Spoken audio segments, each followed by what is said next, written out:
Le premier congrès eucharistique d'envergure internationale eut lieu en 1881 à Paris. Il avait rassemblé 300 délégués à cette époque. Un chiffre bien inférieur aux 11 000 que Québec s'apprête à accueillir ces jours-ci. Maintenant, de quelle façon ces gens sont-ils reçus chez nous? C'est la question à laquelle nous nous sommes intéressés.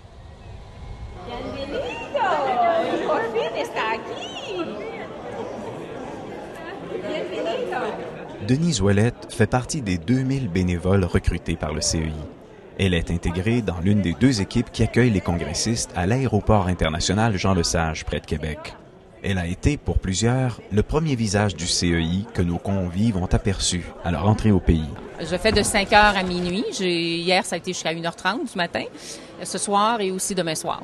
Quels sont les premiers commentaires de ces gens-là qui arrivent ici? Ils sont fatigués. En fait, on en a surtout ceux qui arrivent d'Afrique et d'Europe. Vous comprendrez que les heures de sommeil ont été très petites au cours des derniers 24 heures. Et en général, ils sont fatigués mais heureux d'arriver. À l'aéroport, dès que cela est possible, les délégués sont ensuite invités à prendre place à bord d'une navette comme cet autobus. Un service similaire est offert à ceux qui arrivent par la gare du Palais. Une fois que les bagages ont été mis en soute, que tout le monde est monté à bord et a pris place, on se rend directement à la Cité eucharistique, au centre d'accréditation. Là-bas, une équipe impressionnante de près de 50 personnes, dirigée par Chantal Boivin, les accueille.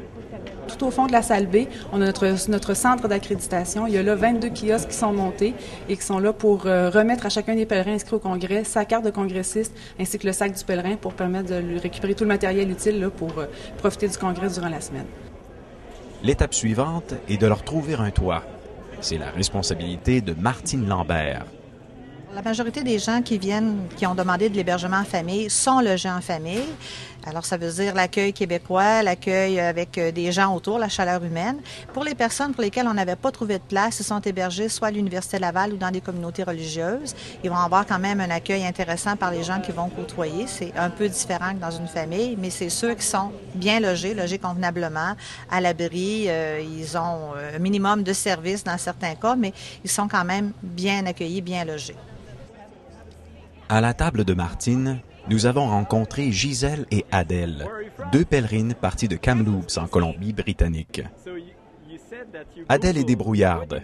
Avec l'aide de Gisèle, qui a fait une recherche sur Google, elle a réussi à faire le point géographique sur le lieu où elle demeurera. So is that the corner of autoroute Charest and autoroute Duplessis, if I see it correctly? Quant à Adèle, elle n'a toujours aucune idée chez qui elle passera les 8 prochains jours. Okay, so you don't have any name, no address, so it's a complete mystery. That's right. Voici Valérie Lebel de Sainte-Foy. C'est elle qui va reconduire nos 2 visiteurs jusqu'à leur famille d'accueil. Toutes les 3 ont accepté que nous les suivions. Nous pourrons ainsi être témoins de l'accueil qui sera fait à Adèle.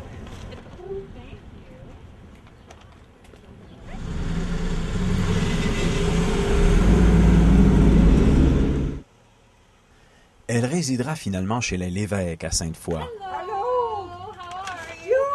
Nice you.